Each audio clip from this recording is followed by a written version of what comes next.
Queridos hermanos y hermanas, tanto la primera lectura como el Evangelio de hoy nos relatan ambos la curación de leprosos. El profeta Eliseo purifica de la lepra a Naamán, un alto jefe del ejército sirio, le ordena bajar y bañarse 7 veces en el río Jordán. Este hombre obedece y cuando sale del agua está sanado. Agradecido, hace profesión de fe, se convierte prácticamente en el Dios de Israel, reconociéndolo como su propio Dios y como el verdadero Dios. En el texto del Evangelio, Jesús, siguiendo su largo camino hacia Jerusalén, todos estos domingos estamos caminando con Jesús, ese camino que lo lleva a la muerte y resurrección, y llega a un poblado en la frontera con Samaria, cuyos habitantes eran considerados por los judíos como heréticos y enemigos de Dios, como extranjeros. De pronto salen a su encuentro 10 leprosos que se detienen a distancia y empiezan a gritar: Jesús, Maestro, ten piedad de nosotros. En Israel la lepra, además de ser una enfermedad contagiosa muy grave, y lo sabemos todos, en nuestro país hasta hace unos años la teníamos, era considerada también como un castigo de Dios, consecuencia y signo exterior del pecado. Las personas contagiadas eran excluidas por parte de las autoridades religiosas de la vida de la familia, de la comunidad religiosa y de la sociedad. Obligados a vivir en lugares apartados, se unían en grupos para ayudarse entre ellos. Además, tenían la obligación de evitar el contacto con las personas sanas y debían advertir acerca de su enfermedad gritando desde lejos: impuro, impuro. Esto para evitar el contagio. A pesar de que esos 10 leprosos viven retirados, la fama de Jesús como maestro con poder de curación ha llegado hasta ellos. Por eso han ido a buscarlo como su última esperanza de poder ser sanados de la lepra y también pero liberados de su sufrimiento y marginación. Y ante Jesús se atreven incluso a no respetar lo prescrito de la ley y se le acercan gritando: ten piedad de nosotros, en vez de quedarse lejos a gritar: impuro, impuro. Jesús, al ver a los leprosos, los manda ir a presentarse a los sacerdotes para que comprueben si están sanos. Él no espera ni un momento más, dice el Evangelio, al verlos. Actúa incluso antes de escuchar su pedido. Es la urgencia de amar, de liberar del dolor a esos enfermos cuanto antes. Y a pesar de que Jesús no hace ninguna promesa, solo les dice: vayan. Los 10 leprosos confían en su palabra y enseguida se ponen en marcha. Y mientras van de camino, quedan purificados. Uno de ellos, un samaritano, viéndose sanado, regresa donde Jesús, da gloria a Dios, se echa rostro en tierra y le da gracias.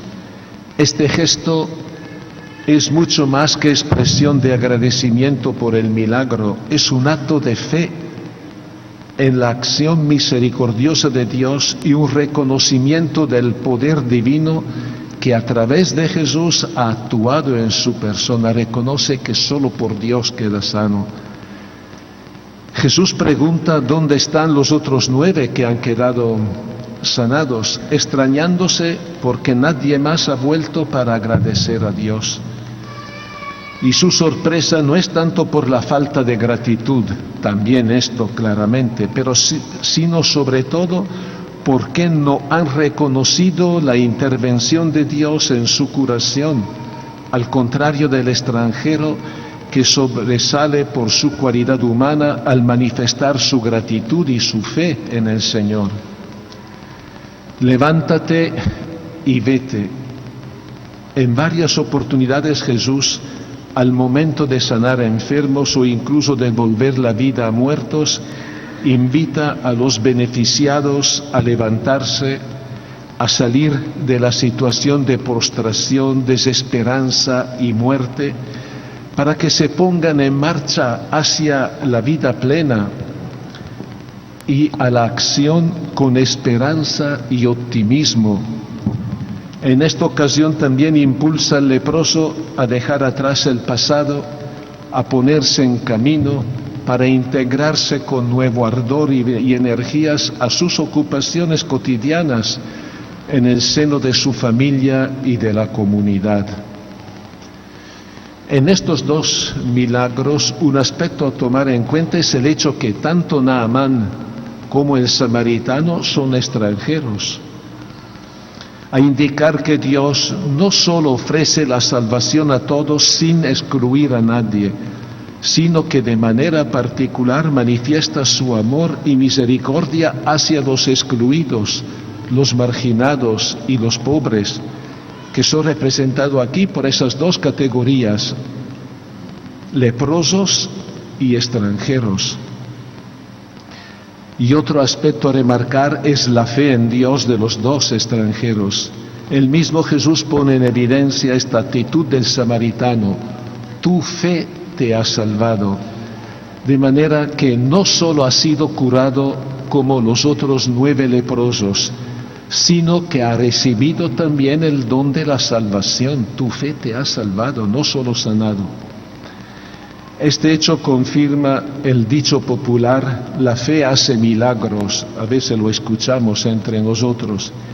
Es la fe de los que acuden a Jesús para pedir una gracia física o espiritual que lo mueve a manifestar el poder que el Padre ha puesto en sus manos, como testimoniado en varias ocasiones por el Evangelio. Tu fe te ha sanado, tu fe te ha salvado. La fe entonces es la condición indispensable y la fuente. La fe es la fuente de donde brotan los milagros. Antes de hacer cualquier milagro, Jesús exige fe en su persona, aunque sea una fe inicial y débil. Él pide que se lo reconozca como enviado por Dios. Tanto es así que en Nazaret, su pueblo natal, Jesús no pudo hacer allí ningún milagro por la falta de fe de sus paisanos. No encontró ahí fe.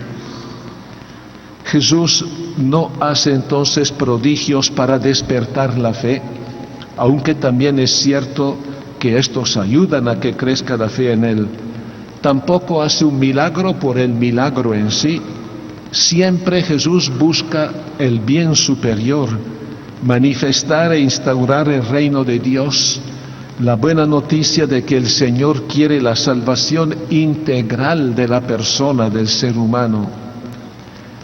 Así entendidos, los milagros son parte integrante y signos de la buena noticia del reino de Dios que Cristo anunció con palabras y obras. En cada milagro Jesús, enviado para liberarnos del mal, del pecado y de toda esclavitud, ha ido manifestando el amor y la misericordia del Padre, como confirma el hecho de que los prodigios de Jesús han sido siempre para el bien. Nunca Jesús ha hecho un milagro para castigar a alguien. Y esa vez que los discípulos le piden, tenemos que enviar fuego sobre dejen nomás, dice Jesús. Hoy también somos necesitados de la presencia de Jesús, que nos libere de la lepra de tantos males y sufrimientos de nuestras personas y de la sociedad. Nos hace falta tener una mirada de fe para descubrir y valorar su presencia, que se manifiesta a través de tantos signos concretos de bien y de amor, que son semillas del plan de salvación que se abre paso en la historia. Por eso Para fortalecer nuestra fe todavía débil, nos unimos esta mañana a los leprosos para gritar: Señor, ten piedad de nosotros, pidiendo que nos levante de nuestra pasividad, de nuestros miedos, que nos libere de nuestras lepras y las de nuestra sociedad y que nos ayude a andar, a retomar valor para salir de las situaciones de muerte y marginación y testimoniar nuestra gratitud por el don de la salvación. Como el leproso samaritanos, volvamos también nosotros con alegría a dar gracias al Señor por su amor, porque sigue saliendo a nuestro encuentro y porque nos vuelve a repetir: tu fe te ha salvado. Lo agradecemos participando con fervor en la celebración de la Eucaristía, que es la acción de gracias por excelencia. No hay una manera más grande de decir gracias a Dios que participar de la Eucaristía, que nos reúne en una sola familia para expresar en comunidad nuestra fe sincera en Jesucristo muerto y resucitado, para hacernos el don de su vida y de su salvación. Por eso, con toda fe, con toda esperanza, volvamos a repetir con el leproso: Señor, ten piedad de nosotros. Amén.